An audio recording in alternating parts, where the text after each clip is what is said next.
from St. Pius X Church in Fairfield, Connecticut, this is Roar Like the Lamb. How we doing, Paula? We're doing a lot better in Yeah. continuation of last week's conversation. Jesus has been doing a lot. We talked about shepherds last week. We did. He's still shepherding. And being shepherded, yeah. Mm-hmm. And like still walking into Christmas from a place of rest. So here's a thing that is interesting to me. And I don't know what your experience with this time of year is as we're getting into Christmas. And this won't come out until after Christmas at this point, but we'll be in that Christmas week. So kind of the recovery period. So maybe this would be good that we're talking about this now, because recovery from Christmas, I think, is almost as important as preparation for Christmas. Heck yeah. But here's the thing that I have been reflecting on a lot lately. Interesting. And that is that everybody right now, people like looking for a chance to meet who need to have an appointment and everything. It's always prefaced with, I know you must be extremely busy right now because of Christmas. And so maybe in the new year we can meet. And it's true that there's a lot of busyness and everything. That's very true. But the busyness of Advent is nothing for a priest compared to the busyness of Lent. Yeah. Right. Like Lent, and especially Holy Week, that's the really crazy time. Yeah. And so Holy Week especially gets really wild. The difference, of course, with the wildness of Holy Week is that it's these very particular liturgies that only happen on those days, and they happen every year. And the people who are coming for them are there because they really want to be part of them. Yeah. Right. It's really important for them to participate in the Mass of the Lord's Supper, in Good Friday, in the Easter Vigil, and even on Easter Sunday. It's really important, right? Whereas with Christmas, the preparation from the priest's perspective, it's actually relatively simple. We don't have that much that we have to worry about. Like for us at the parish, it's kind of easy. Like Thursday we'll decorate, right? We get all the decorations set up for the church, so everything's set and ready to go. Yeah. And the decorations, I mean, they're not overly complicated. No, it just takes some time to arrange everything and make sure things are. I just don't know where things are going to go. Well, so but I'm going to be with you. Father Brendan's going to be there. It's going to be great. I looked at Father Brendan. I was like, Father Brendan, I'm stressing because I hate decorating. No, you don't have to stress, because it's all just. But I was like, it's plug and play. Well, that's what I'm hoping. Now we have people signed up, so I'm not stressing as much as possible. No, the thing is, it's actually really simple. It's really not that difficult. And I even put up my own tree. And then if you think about it, though, like Mass on Christmas Eve, on Christmas Day, it's a normal Mass. It is. There's nothing extra added into those Masses. So just there's humans. No like extra. Exactly. It's just people. There's more humans there. It's not that there's extra things that you do liturgically, like the Mass of the Lord's Supper on Holy Thursday. It's a relatively normal Mass, but you also have the washing of the feet. You have the procession with the Blessed Sacrament around the entire church. There's more activity. There's more stuff going on. Yeah. Good Friday is its own particular liturgy. It's not a Mass. It's its own particular sort of a thing. The Easter Vigil is very, very unique. There's always everything requires its own preparation for each of those days. Exactly. So that's where it gets busy, and that's where it gets hectic. Plus the whole season of Lent, you've got extra time for confessions. You've got Stations of the Cross every week. So you're usually adding some more things to the overall experience. Yeah. But Advent is actually like a very peaceful preparation. And so as people are writing, maybe I shouldn't say this and record it and then put it out for the public to hear, because then it'll ruin the mystique. But people are contacting me and saying, well, you must be really busy, so we can wait until after the new year. This might ruin my chances at pushing things off to the new year, because the reality is it's not nearly as busy as it would be during like the end of Lent in particular. Now, my experience in this is different than the experience of most families, because the reason that people are thinking of how busy it is because this is the time of year when everybody else gets so busy about stuff, because they've got Christmas parties to go to, Christmas shopping to do. They're planning out menus and who's coming over and when, and then they're figuring out who they have to see for Christmas. They've got all the stuff they have to do for decorating their own home, preparing food, wrapping gifts, making sure they got a gift for every single person who's supposed to get one. And I get to kind of sit back and go, I'm good.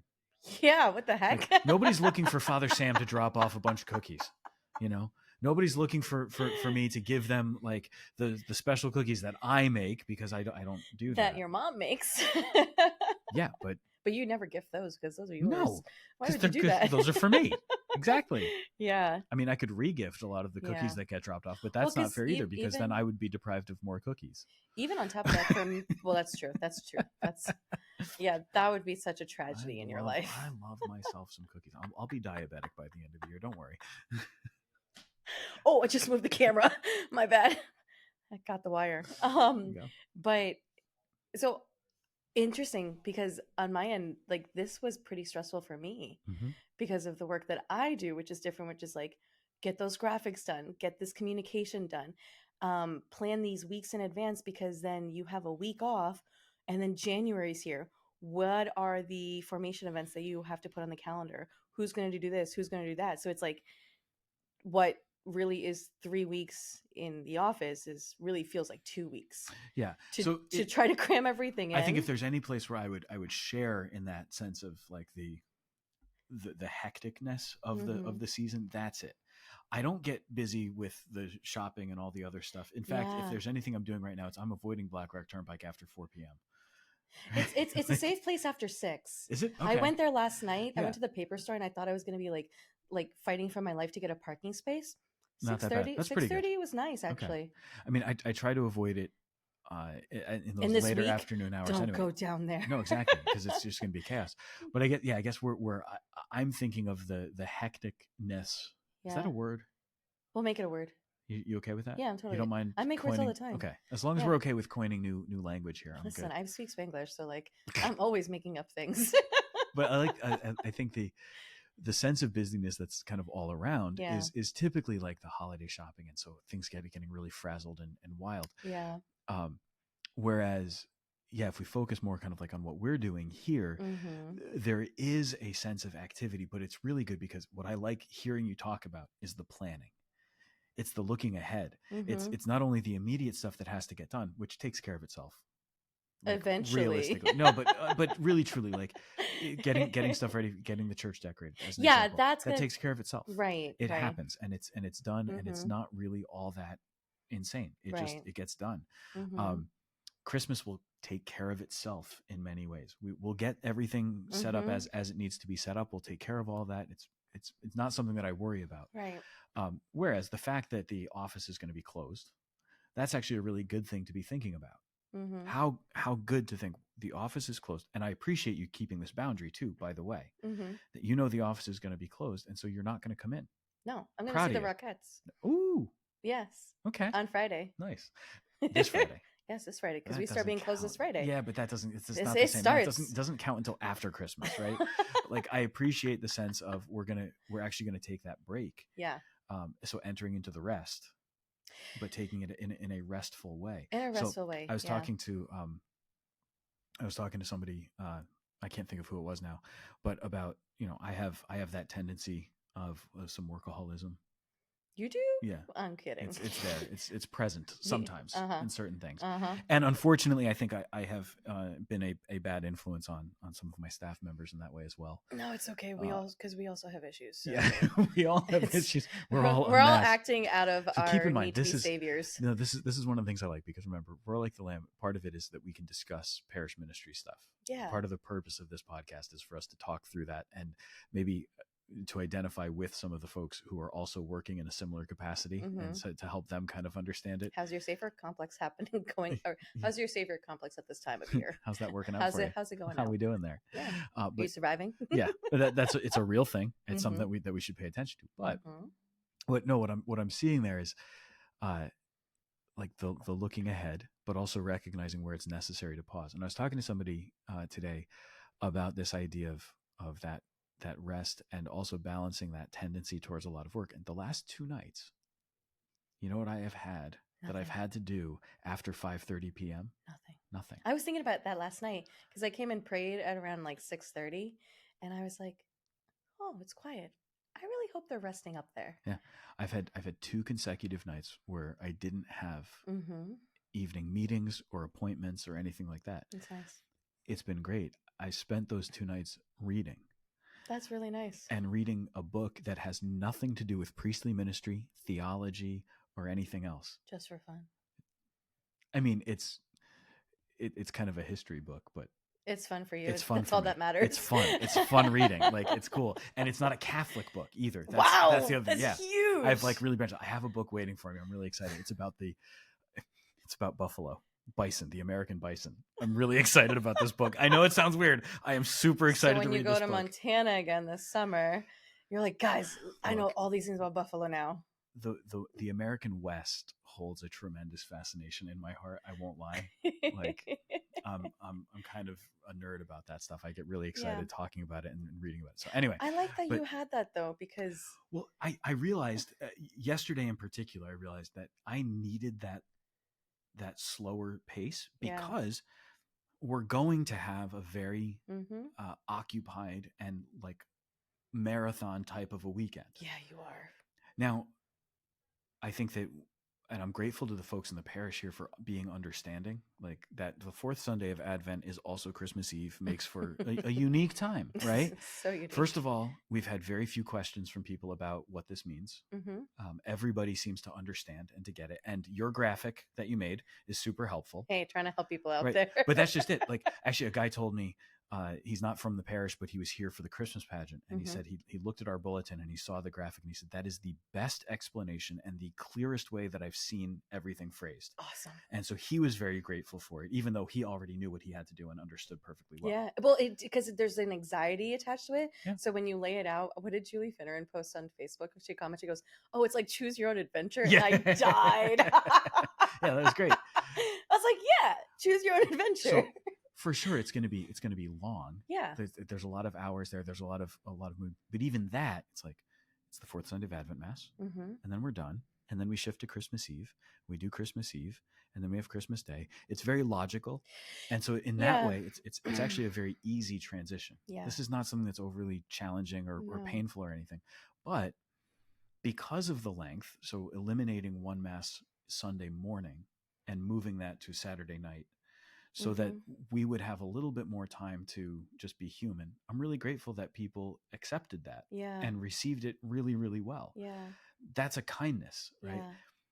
But then I also realized that here are these 2 evenings where there's very little going on, where I can pause and I can just breathe for a little bit. With those 2 evenings free and a little bit of a chance to pause, that also opens up the possibility of just really preparing better for what's coming up this weekend. Agreed. And so I'm feeling better prepared simply because I haven't had to run back and forth to different things. This is what Greg would call habit releasers. Okay. Right? Is that right? That sounds right. Did I use it right? I hope I did. I think so. But it's like having a habit that actually helps release. But it's giving life back to you. Well, I think my problem is that I don't have the habit of doing that, of taking those times for release. If anything, my habit has been typically in those times when I don't have anything to do, to criticize myself for not being more productive or not doing something. Let me tell you how the enemy is a liar, okay? Because on Friday, I was in spiritual direction. Yeah. And oh my gosh, the enemy's I really want to curse. Anyway, I'm not going to do it. He's a liar. Foxes. We're not catching foxes. He's a liar. And it's not anything that has to be very dramatic in your face. It's very simple. Yeah. It's very simple because I struggling with consistency in some areas of my life. And it's then, he writes it down. Are you sure you're okay with doing this? Can you do it? It's not that it's that hard. It's just pick something small and do it every day. Just be consistent about it, because that's what he wanted for me. So then as soon as he wrote it down, I felt this anxiety come up within me. I was like, I need to express what I'm feeling. So as I expressed it, I was like, honestly, what frustrates me is myself. I have been so frustrated with myself that I actually focus a lot on my past self. And I didn't notice until this weekend that I've been in a comparison game with myself. Yeah. I have been comparing my present self to my past self and be like, well, look what you did back then. Look how good you were then. So the enemy has just been speaking. You were consistent back then. You're not going to be consistent now. Oh, look, you were better back then. You were closer to Jesus back then. I just kept entering into this dialogue where I was actually just turning inward. And it was so hard to see the Lord in that, because and then it became a rat race with myself. I need to fix this. I need to figure out how to get out of this. Yeah. And then it was just like this cycle of exhaustion, this cycle of ruminations, and him just kind of saying, well, that is a lie from the pit of hell, because you're also struggling with other things consistently. Does that make you, was that time better then than now? Mm-hmm. This is a different season. And so Yeah. like then you kind of hold yourself to certain standards, and then this whole idea. So I mean, I sat with that, and then I went and to spend more time with Jesus. Like, Jesus, what do you want me to do? He's like, I just want you to rest. I just want you to rest in me. To not get so. Well, and I think this is one of the key elements of that rest, is that resting doesn't mean failing to take care of responsibilities, Mm-hmm. nor does it mean that we have to wait to rest for a time when we're not busy. Yes. Right. In other words, all of the activity that's going on all around us, like we can still find that time to be with Jesus. We can still find that time to give ourselves what's appropriate. And actually that makes us better suited to doing the work that's necessary. It does. So this is a time when everybody tends to think, well, you must be really occupied. There must be a lot going on. And actually the reality is yes, but no. Mm-hmm. Yes, there's a lot going on, because that's what this season of the year tends to bring. And everybody's experiencing that. Yeah. There's a frenetic pace, and everybody's trying to get everything done before the calendar year ends. Everybody's trying to get things done at school. They're trying to take care of wrapping up all of their classes, and not for nothing, this is that week for teachers that's just brutal, because the kids are looking forward to Christmas. And so you're distracted, you're pulled in multiple directions, but you've got to get things done, and you're trying to get it taken care of, because then there's going to be this pause, which is something of a reset. Yeah. And then we start all over again. Right. But in all of that, when you find that time where you realize, I can still be moving, I can still be doing things, but I don't have to be caught up in the freneticism. Exactly. I'm allowed to actually take my time, and I'm allowed to do this work. Right. And it's going to get done. Because no work is more important than peace and joy. Yeah. And in cultivating that, in like having those spaces for that. What is Advent for? Preparation. Advent's for preparation, but Advent is also meant to be that sort of peaceful preparation. Exactly. The distinction when we talk about the penitential seasons of the church, we're talking about Advent and Lent. But Advent is not penitential in the same way that Lent is penitential. Right. Lent is that time where we're doing the penance. I'm sorry for my sin, and I'm offering up my sufferings, and I'm trying to make sacrifices. I'm trying to be purified. Right. Advent is the time of penance that's more like I'm preparing for something wonderful that's going to happen. The best way, honestly, that I can think to describe it, and it's good that like today's gospel is the Annunciation. The best way I think to describe it is like a woman in pregnancy. There's a certain penance that she does. There's the physical discomfort as the child is growing in her womb, where that's not always comfortable. Right. There's also the penance of like, all right, a woman who is pregnant is going to have to do without certain things. So she can't have soft cheeses, shellfish, or wine. That might unless you're Italian, because I know people who've been having that wine. But there's that sense of I have to do without certain things. Yeah. Or Diet Coke or coffee, whatever it is. But it's a penance that mother very happily takes on. Yeah. And so the sense of penance isn't a violent sense of penance or a sense of like suffering or anything. It's like, well, I can't do this right now, but I will eventually. Right. And then there's also like the joy. We've got to get things ready. The baby is coming. Right. We've got to get things prepared. We've got to set up the room. We've got to make sure that we have the supplies that we're going to need. But there's like a joy and an anticipation of what's about to happen. Right. So it's a very different nature to that penance. Well, the same thing I think is true if we look at not just penance, but the idea of this season as a season of preparation. As the world is going crazy with so many different things happening, this is also a really good time to say, no, we're getting ready for the greatest gift that we can possibly have. Right. And that knowing what the goal is, knowing what the gift is that's coming, that's a fact that should bring us not stress, but peace. Right. That shouldn't make us feel like we have to get more active. It should make us feel like I can rest knowing that that's coming. It's the anticipation of new life. Like the Lord wants to birth new life in me. And I can have hope in that. And like that has been like this anchor in that, because after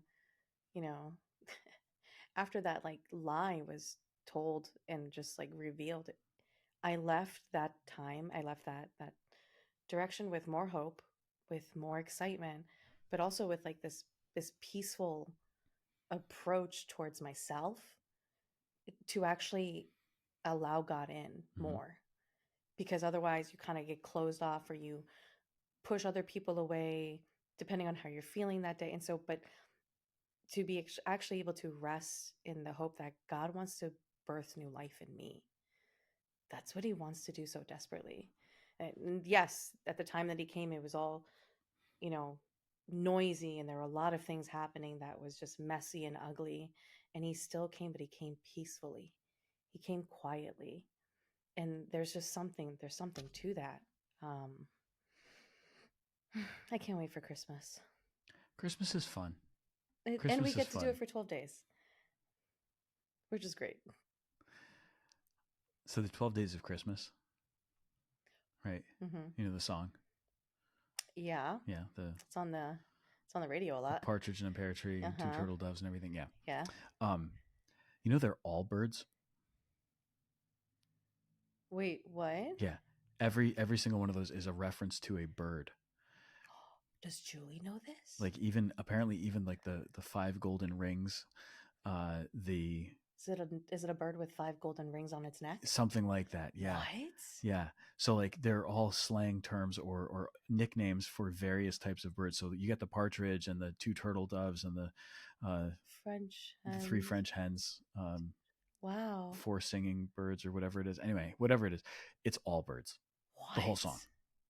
Yeah. That's weird. Yeah, I read that. That was fascinating. The other thing, and I don't know the whole story of it, but that the song is meant to be referencing not only the 12 Days of Christmas, but also it's meant to be catechetical. It was a way of teaching catechism. So you sing this song, but each of the 1, 2, 3, all through the number 12. Wow. Each of those things is meant to indicate some catechetical idea. So what do the birds represent? I'm so curious. Well, it was a way of like coding things. Oh. So we're going to sing this song that sounds like it's just about birds.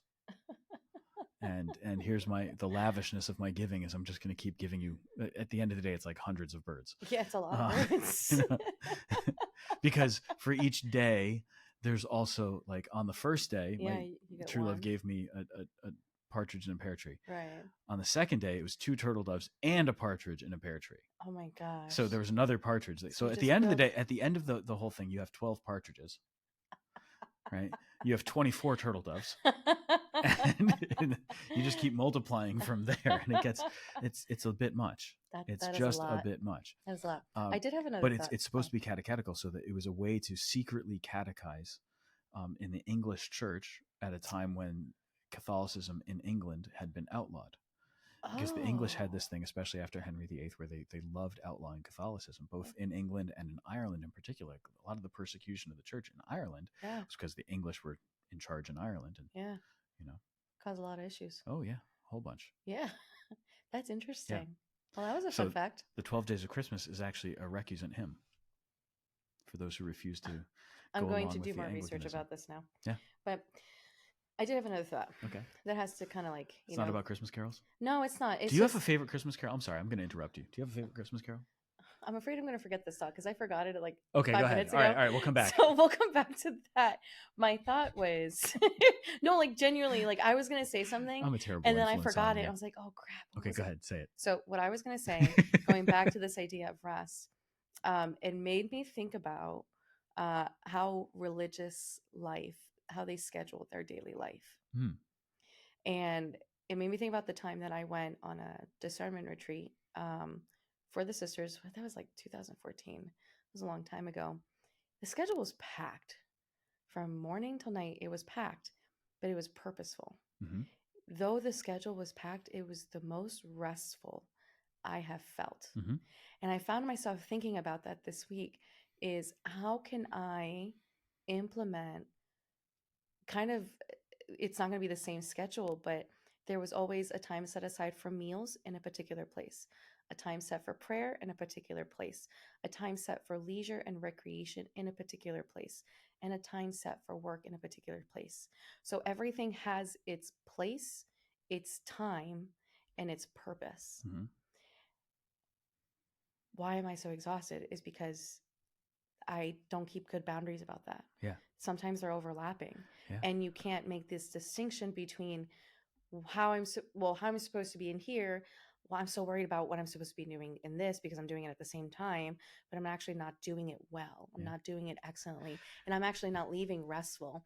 So it's amazing how you start seeing how the schedule, which can feel too crowded, there's too many things. Yeah. But when you have a kind of a set plan of life, every day I'm going to pray this way at this time. I'm going to set aside these moments for prayer, or even if it's not every day the same time. Right.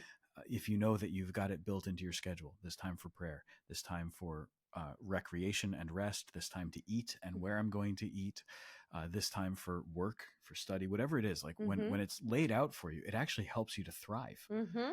Having a schedule and clear boundaries is really helpful. I mean, go figure that schools keep to a particular schedule. Yeah. And you know that when you go to school, you have class at this time, recess at this time. Every kid's favorite subject, man, it's recess, right?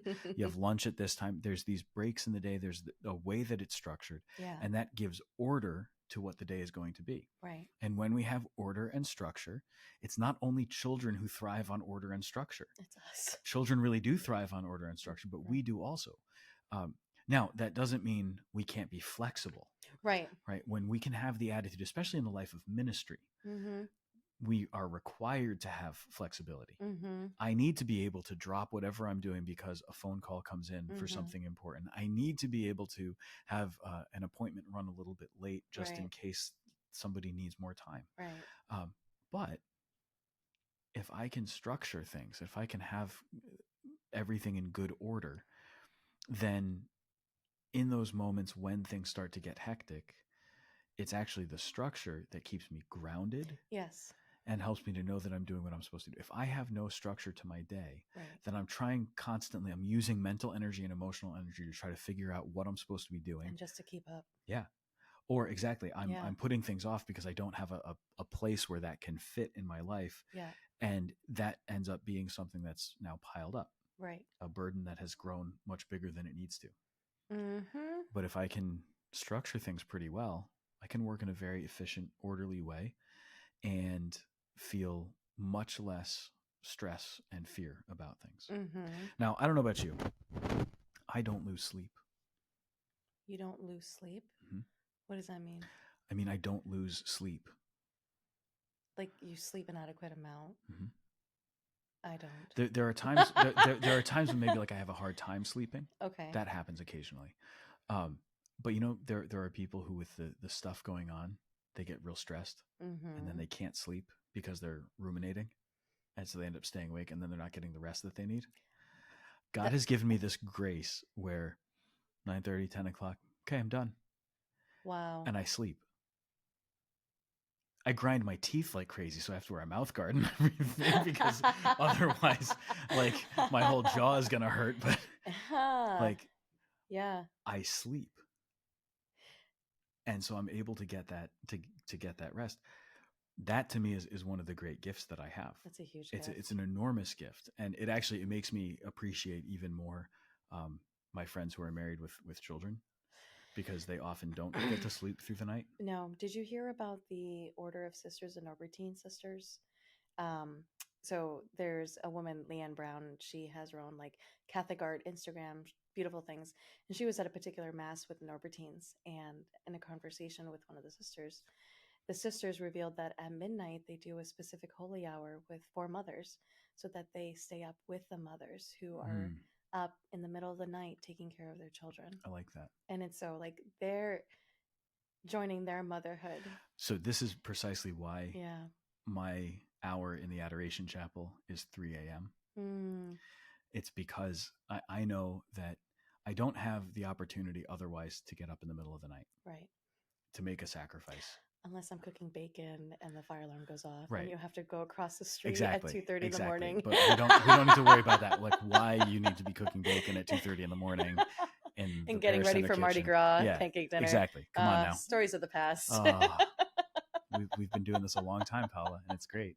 But no, I mean, like it was the sense of how can I make a sacrifice that's for the people here in the parish that's truly a sacrifice. Yeah. Now, on the one hand, I could stay up late. Yeah. Which would also be a sacrifice, But I think the better thing would be I don't have that, and this will come up in different things. Like you meditate on fatherhood as a priest and spiritual fatherhood, which is such an important theme. Yeah, it's so important for us to be spiritual fathers, but I don't have the experience that fathers have when their kids wake up in the middle of the night, when they got to clean up throw up or a messy bed, or when they've got to comfort a crying baby or something like that. I don't have that experience. Duke sleeps through the night. Did you just implicitly say that you're a dog dad? No, I'm saying that he doesn't wake me up in the middle of the night. I was just gonna say. No, I don't. I'm not doing the dog dad thing. It's ridiculous. I know, that's why I said it. I abhor the title. Everyone, now you know what he wants for Christmas. If I can quote Queen Esther, I abhor it like a polluted rag.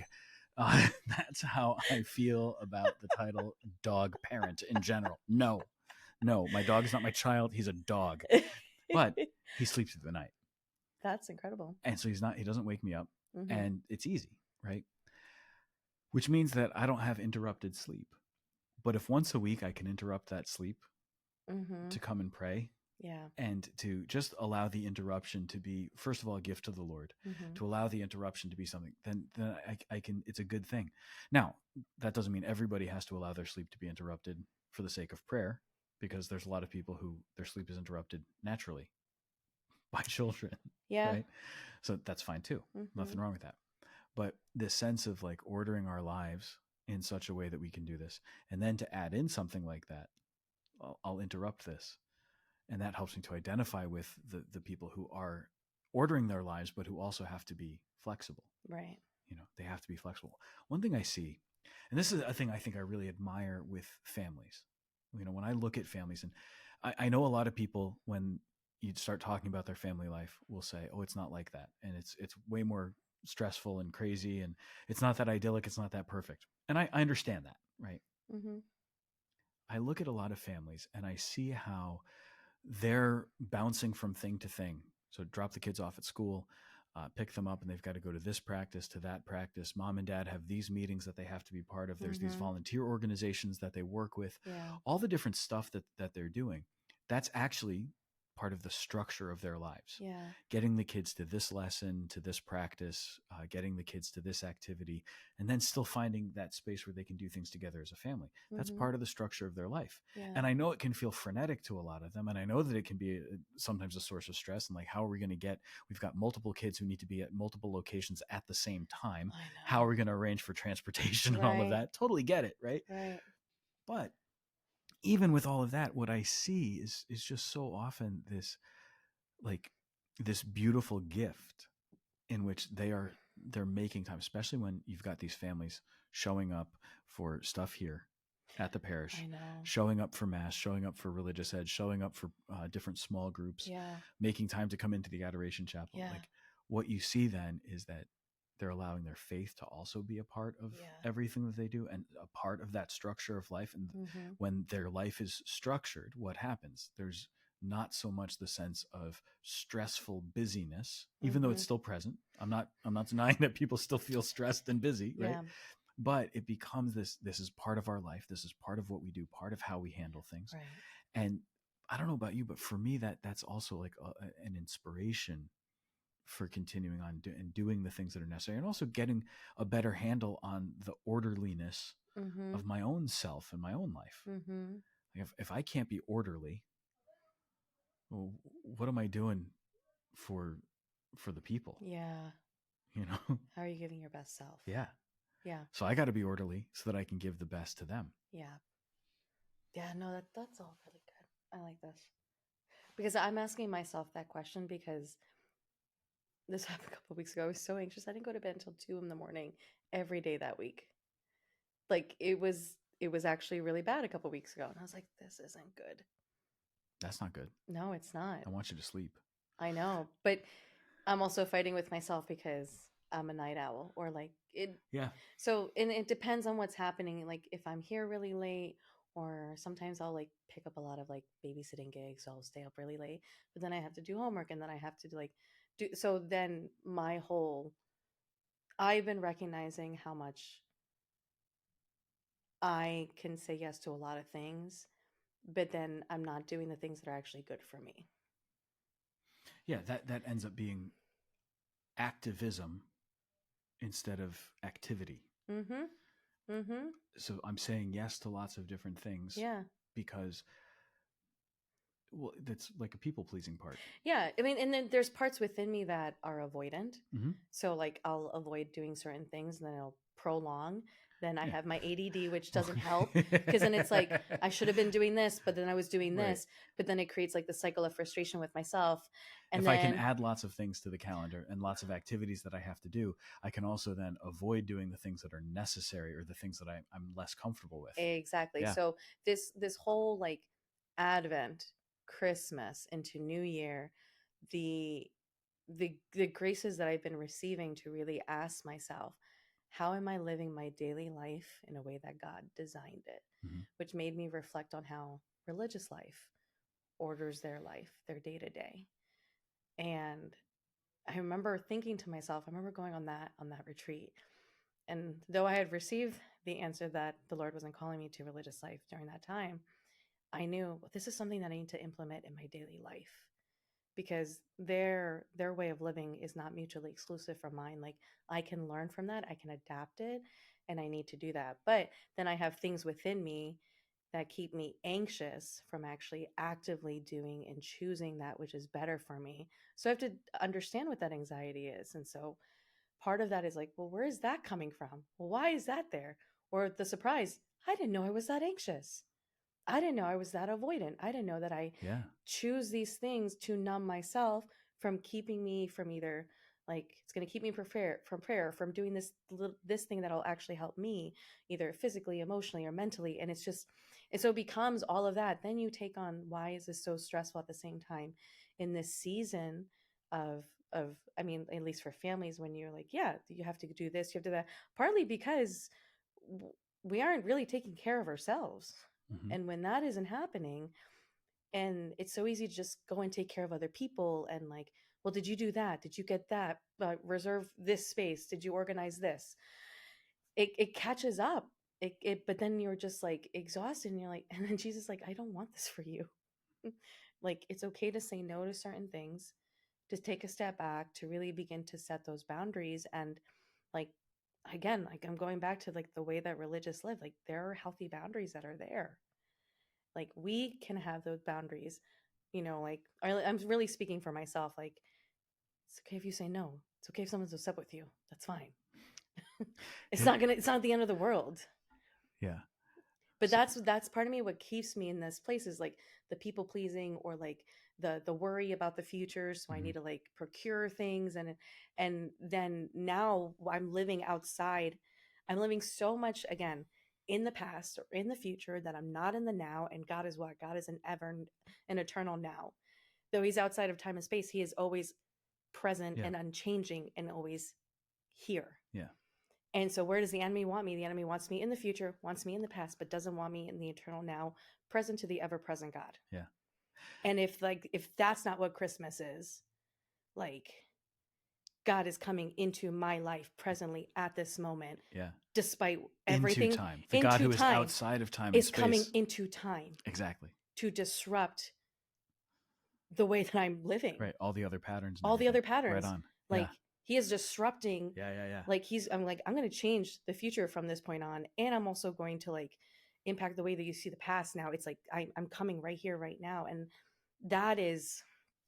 that's powerful. It's super powerful. Yeah. It's one thing to know that, but it's like, oh my gosh, am I living this in my heart? Am I really like to like, is it living in my bones?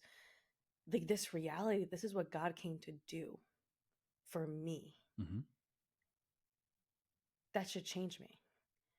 That should change the way that I live and the way that I approach things. So something that's been coming up a lot for me lately is the idea of these boundaries that you're talking about. And how often do we think of the boundaries as like, I've got to kind of stake out my space. Mm-hmm. This gives me the space that I need to do what I'm supposed to do. So by Mm-hmm. having those boundaries, it's space creating. And it's also allowing me that maybe if it's necessary to say no, or to tell somebody, please stop, I'm going to do this, or like, I've got to keep this relationship this way or something like that. So it's kind of space creating. That's often how we think of boundaries, right? Yeah. And there's a truth to that. Yeah. Of course that's part of it. Mm-hmm. But there's another part of the boundaries that's really been coming up for me, which is that boundaries are also training things. They train us for the necessary things that have to be taken care of. Boundaries are like bumpers in a bowling alley or like training wheels on your bike. Mm-hmm. They're there to help you to learn how to do the things that need to happen. Mm-hmm. But we don't always need them to be visible. Right. If I'm not a bowler. I Do you ever go bowling? I did. I was pretty good as a kid, and then I got worse, and then I hated it. I got worse, and then I hated it. Interesting. I'm very simple. Well, if you think of it like, all right, so you put up the bumpers in the bowling alley for the little kids so that they can feel like they accomplished something. Or they have like the little slide to help them Exactly. Like we're just going to like help the kids to do this. And that's great. Mm-hmm. But at a certain point, you want the kid to actually learn how to do it if they're going to take it seriously. And so maybe the bumpers are there to help them refine their technique. Mm-hmm. So you bowl and it hits the bumper. Why did it hit the bumper? Mm-hmm. And you might see it a little bit more clearly because the bumper is there instead of it went in the gutter. Do you see what you did wrong? No, I didn't see it. But with the bumper there, it might help you to just recognize. So it becomes a tool. So, all right, now we're going to have you practice not even touching the bumper. Yeah. Do you see what you're doing to consistently get the ball going straight down the lane without hitting the bumper? Okay, now we're going to take the bumpers away. And those bumpers being taken away, the gutter is still there. There's still a boundary. Yeah. Right? But we're going to take these things away because now you've learned how to go straight down the path. Right? The training wheels, they're there to help you stay upright. And at a certain point, the kid learns how to stay upright. They actually know how to balance. Yeah. So we're going to take the training wheels off so that you can now practice without that extra support. Mm-hmm. There might be some falling down. There might be some places where that doesn't quite work, but eventually you'll learn. Mm-hmm. It doesn't mean that you'll never fall on your bike ever again. Mm-hmm. It just means that we don't need those training wheels on to keep you upright anymore. So boundaries are actually like a training tool. And when we have those, it trains us in how we're supposed to order ourselves and how we're supposed to do things the right way, to the point that the boundary will still be there, right? But we don't think about it constantly. Right. And I think that can be one of the challenges with boundaries is when you're first trying to establish them for yourself or with others. Yes, people don't like it. Yeah, people don't like it, or you don't like it. I don't like it either. Right? It's both. What if you're trying to establish a boundary with your relationship with work, with your job? Yeah, that's hard. Right. Because you realize, oh, dang it, why do I overfunction here? Yeah, but if you do it, what you discover very quickly is actually this all works out. Yeah. You know, one of the things that has taken me a long time to learn, but I'm grateful for the lesson. Sometimes I don't remember that I learned the lesson. Okay. I can't wait to hear it. Just expressing that I want to make clear that I understand this about myself. That's but funny. It's the idea that it's okay for me to not be here. I can go away and the parish isn't going to burn to the ground. No. I can be away for a day, or I can go away for always happens. That's true. It's true that so something weird. Always happens when I'm gone, and that's aggravating sometimes. But the thing is that it's never because of something that somebody here did. Right. Just life. Yeah, it's just life. Yeah. But when you realize I can go away and this place is still going to function, or my work is going to be here for me when I return. I can go away for a week. It's still going to be there. If you have an office job, if you have a whatever kind of job, it doesn't matter. You can go away and the work will still be there. But while you're away, things will still function. Now, part of that is learning that we have healthy boundaries within this office. We have a healthy functioning within the office, right? That people are capable of doing their job. Now, maybe somebody slacks off 1 week or for several weeks at a time. I don't know. Right. But like maybe something doesn't go exactly according to plan, or something happens while I'm gone. And so it makes the re-entry a little bit more hectic. Mm-hmm. Okay, fine. Mm-hmm. The thing is that life continues on. Mm. Now, if we apply this to the church, like on a much larger scale, we start to realize that the craziness and the hecticness of life in the church. In the words of John 23rd, I'm going to bed. I'm going to bed. It's your church, Lord. Right? It's your church. Here we Jesus. have then this reality that the church continues on. God is in control. Mm-hmm. And when we can remind ourselves of that, we're going to be in good shape. Yeah, the internet being crazy these last couple days. Yeah, let's not talk about that on this podcast right now. No. I'm not prepared for that. No, okay, never mind. I need to think a little bit more. And we don't have time. It's almost time for lunch. True. Well, my point being, Jesus is still... Exactly. And that is a point well taken. That's point that literally like the comfort is like, I'm still so grateful for the magisterium and the authority of like, this is unchanging. This is the gospel. Right. Yeah. This like... Yeah, that's the anger. That's good. Okay, do you have a favorite Christmas carol? Christmas carol, not Christmas song. I hate Christmas Let's make songs. the distinction. I'm a Grinch. I hate Christmas songs. Okay. We say this every year. I'm with you. I'm highly Christmas critical of Carol? Christmas songs. I really refuse to listen. I only like Christmas music in church. Sure, that's fine. Like, So I'm such a Grinch. But those are Christmas carols. Yes. Right. The ones that we would sing liturgically, or that would be appropriate to be sung in church because they're prayerful, because they're about Jesus. Those are, properly speaking, I love carols. those. Like, I love all the songs that were sung at the pageant on Sunday. They were perfect. They were beautiful. Do you have one that like you just really like to sing? I really don't know their names No. besides Silent Night, because that's what everybody says. But Sure. I don't like when I say I'm a Grinch, like I literally don't go around singing Christmas music or Christmas carols. I'm a big fan of the Wexford Carol. I don't even know what that is. It's an old song, and it's, when you listen to it, it's almost a downer. Oh, really? It's very Irish sort of a melody. It's a way of life. It's ballad style. It's very beautiful. It's almost mournful, and yet there's these swells of like emotion as you sing it. It's gorgeous. It's a beautiful, beautiful song. Yeah, I love that one. I'm gonna think about it. Okay. I have a couple days. Okay. Do you have a favorite Christmas song or a least favorite Christmas song? Yeah, Mariah Carey. Oh my gosh, I want to run. Yeah. My issue is I can't decide what my least favorite is. Really? I have so many least favorites. You have like 10. Yeah, I'm highly critical of Christmas songs, especially. Yeah. Like there's some like Pentatonix is cool. No, they're not. They're not that good.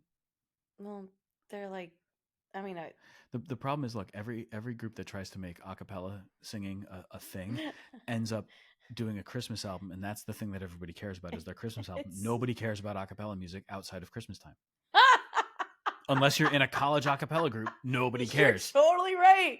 I right? rest my case. Do you listen to Pentatonix anytime other than Christmas? No. Of course you don't. You know why? Because no one cares. No one cares, but I'm forced to listen to Christmas music because Tony loves Christmas music. That's he okay. has Christmas playlists. And I'm like, that's nice. I don't mind that people really love Christmas, but like there's some stuff that's just like it's not that great. I don't really care for it. Yeah. What's that? Last Christmas? I gave you my heart. So think about that now in light of what you studied with CPMAP so and like bad. theology of the body. It's so bad. Right? It's just last Christmas I gave you my heart, and the very next day you gave it away, and now this year I'm going to give my heart to someone special. But it's just like destroying the integrity of the human person. It literally is. and of everything that the human capacity for love is meant to be. So it basically just says like every Christmas I'm supposed to give my heart away to somebody else and hope that they don't screw it up. I mean, just try Jesus. Well, yeah. That's a safe bet. So I'm big on that kind of thing. And then and then the Christmas songs that are like theologically incorrect. I know. Man, I have big you know what? beef, Actually, a Catholic news thing put out something. They're like, perhaps it's plausible because though Mary knew the scriptures, she didn't know fully God's plan for her. She didn't know every single detail, but then that's a stupid thing to ask. It's a dumb question. The whole premise of the song is just dumb. It's dumb. The only song, like the dumbest song of all time, All right, it's not a Christmas song, but it's "Sing a New Church into Being." Yes, I know. It's the dumbest song of all time. That's not what happened. Jesus died on the cross and brought a new church into but being. "Sing a New Church into Being" says like that. let us sing a new church into being, which doesn't make any sense, right? Because only God is capable of speaking something into being. Exactly. Right. So the very idea that we can somehow sing something into being it's backwards. It's completely incorrect, and it's just it is therefore a stupid song, and it ruins a really good melody. Because that is a melody that has been used for traditional hymns for centuries. It's a beautiful melody, but it takes that melody and applies just asinine lyrics. And it's like, I don't have time for that. Like, look, give me a good Christmas song. I don't mind a good Christmas song. Yeah. I don't mind a song, even like just one that's fun to sing. I don't like, it doesn't even have to have profound lyrics, but if it's fun and if the lyrics work, I'm on board. Yeah. But if the lyrics are stupid, I'm not on board. Or if the lyrics are like overly saccharine, like the Christmas Shoes song. I'm gonna get some flack for this one. The donkey. What's that? No, Dominic the Donkey. Dominic the Donkey. Yeah, that one's just annoying. That's there's not a beautiful melody to that. No, it's just an annoying song. No, but the song about like I want to buy these shoes. And so like it's a tearjerker, right? But it's just it's so sappy. I don't think I know this one. No, it's just It's one of those. It is designed. It's a Hallmark song. Like it is designed to make you cry a little bit and to really feel like the warm fuzzies of the Christmas season and all that. It's supposed to be kind of magical and also, but it's just come on. It is. I can't do it. But there are other songs like, and people will criticize me for this. I love Chestnuts Roasting on an Open Fire, the Christmas song by Nat King Cole. Those are nice, like nostalgic things to think about. And then I'm like, I've never had a roasted chestnut. Some people hate this, and I don't agree. But Have Yourself a Merry Little Christmas. Oh, there's people who are really against that song. I'm good with it. Yeah, I'm good with it. Keep Grace and Christmas. I'm kidding, but yeah. But like the Have Yourself a Merry Little Christmas, because so many different people have covered it. And that's actually something that I appreciate is you listen to this from different artists and how they sing it, how they interpret it. It's kind of fun, Gosh, so I'm good with it. I need to get more into the Christmas music sphere, but I really have no. Favorite Christmas album? No, you don't have one. No, like one of my favorites. Like Father Sam, I was a middle schooler and I hated being in the mall, just having Christmas music blast. Well, unfortunately, it's a loop of about 10 songs. I just found them annoying. They just go in constant rotation, and it's the radio. Same ones. Yeah, but it's the same. It's the same stuff. I know. It's not the broad variety of stuff that's actually out there. Yo-Yo Ma. Yo-Yo Ma. Do you know who Yo-Yo Ma is? I feel like I should. You should. You definitely should, because he's been a world-class cellist for your entire life and mine. Oh, okay. Then I probably have heard some of his stuff. Yo-Yo Ma is a phenomenal musician. He's done some really cool projects the last several years. Okay. Well, now it's probably going on like a 20-year project. Okay. Yo-Yo Ma has worked with Edgar Meyer and James Taylor and Chris Thile. It's all these great names in like various genres of music. Mm-hmm. Or he's worked with them on these different projects to like bring cello into places that you would never hear it. That's awesome. Like, for example, bluegrass. Yeah. You would never expect to hear the cello included, and he's done all this stuff. So he's just demonstrates. Honestly, at this point, it's Yo-Yo Ma showing off. Like, yeah, I can play anything. Okay. I can play in any kind of genre you want. So he does this. But he had an album a couple years ago called Songs of Peace and Joy. And it's a Christmas album, and he has all these people come on and play with him. And their version of the Wexford Carol that they do in that recording, I think Renee Fleming sings it. Okay. Oh, it's gorgeous. It's just beautiful. But he's got all these different songs with these different world-class recording artists. Yes. Playing all of this and it's just beautiful. So then that's up my alley, because one of the things, and you reminded me, I love the Piano Guys. And when I heard them do covers for Christmas, I was in my room in tears. I remember like listening to them in college, and I was like, oh my gosh, these guys are amazing. And it's a cello and a piano. And that's all it was. It was just instrumental, but like their covers were so beautiful. Yeah. And then when they came to particular like Christmas hymns, I was just there in my room crying because I was like, this is so beautiful. So yes, okay, I do actually have one. I guess it's when they're not talking. It just when they're just playing music.